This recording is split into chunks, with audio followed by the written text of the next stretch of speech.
Beginilah situasi ramainya warga yang antre menunggu giliran vaksinasi.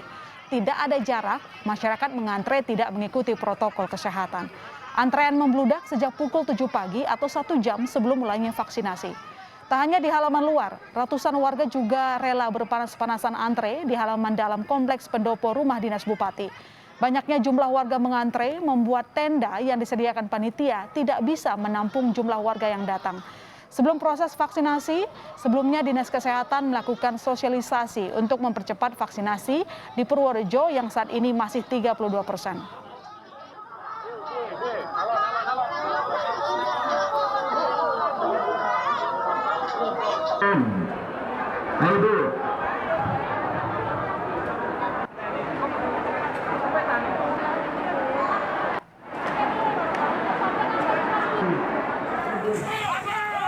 Situasi sebaliknya justru terjadi di Banda Aceh. Tak terima karena pasar sepi, massa yang terdiri dari nelayan dan pedagang ikan mendatangi gerai vaksin dan membubarkan secara paksa gerai vaksin di PPI Aceh Barat Daya.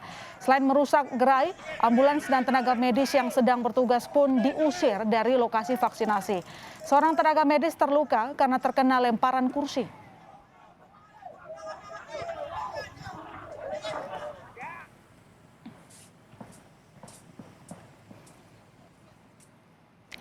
Ya, ada wilayah yang antusias, ada pula yang menolak vaksinasi. Apa persoalan intinya? Bagaimana sosialisasi yang telah dilakukan? Kita tanya kepada Kepala Bidang Komunikasi Publik COVID-19, Heri Trianto. Selamat malam, Mas Heri. Selamat malam, Mbak, my sister. Salam sehat.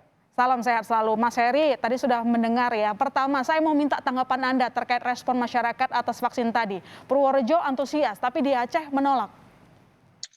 Ya, itu seperti ironi ya. Di satu sisi ada masyarakat yang begitu ingin segera mendapatkan giliran vaksinasi, tapi ada satu sisi masyarakat yang bahkan merasa bahwa vaksinasi yang dilakukan itu mengganggu kegiatan hidup mereka.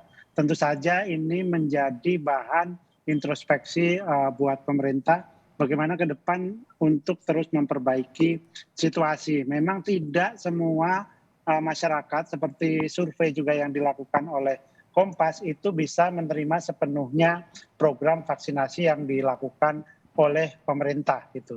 Kendati jumlahnya sama makin ke sini makin mengecil ketika terjadi gelombang kedua di mana begitu banyak jatuh korban sehingga itu membuka hati masyarakat bahwa mereka perlu perlindungan.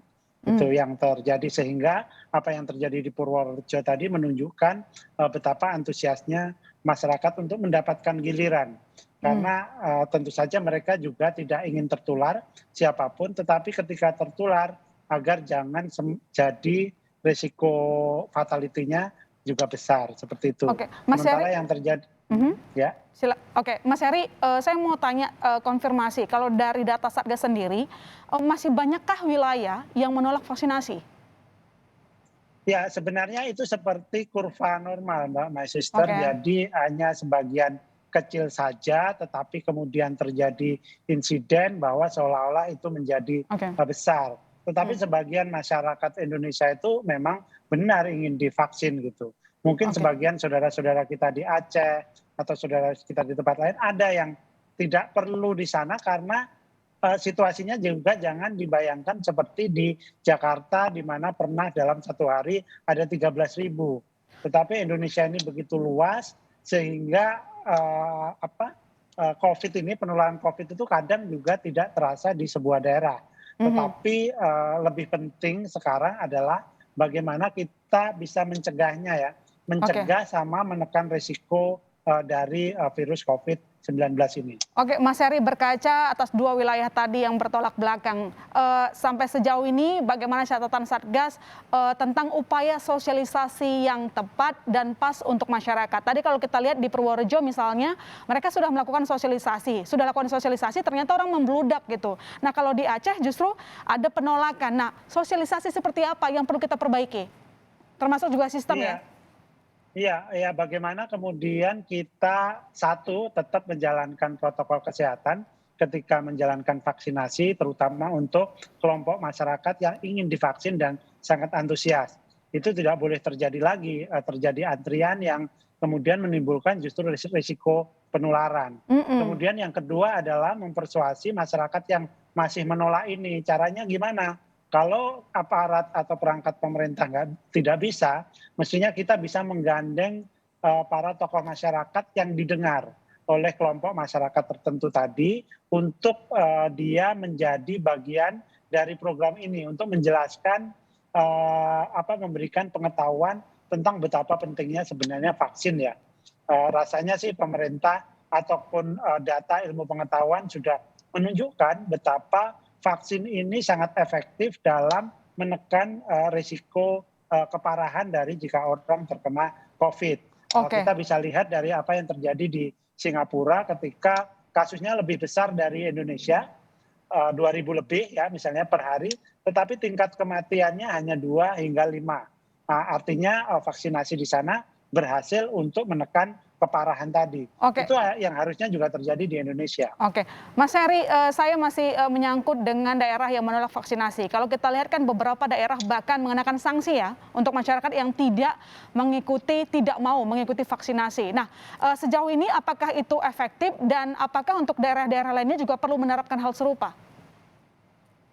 Saya rasa tidak semua daerah itu bisa efektif dilakukan seperti itu. Saya rasa jauh lebih penting kita melakukan pendekatan yang lebih persuasif ya, menyajikan data dan fakta dan kemudian memastikan bahwa masyarakat ini juga tidak termakan oleh informasi-informasi palsu menyangkut vaksin.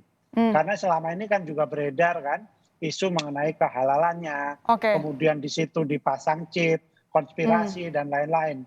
Itu harus dijawab dengan data dan fakta yang bisa meyakinkan dan tidak terbantahkan. Mas Heri, pertanyaan terakhir saya ini singkat saja. Kita punya target 70% vaksinasi dilakukan ya di Indonesia tahun akhir tahun nanti. Nah, untuk daerah-daerah misalnya Purworejo itu kan kalau kita lihat mereka antusias. Apakah nanti untuk daerah-daerah yang demikian yang masyarakatnya itu antusias akan ditambah jumlah dosisnya?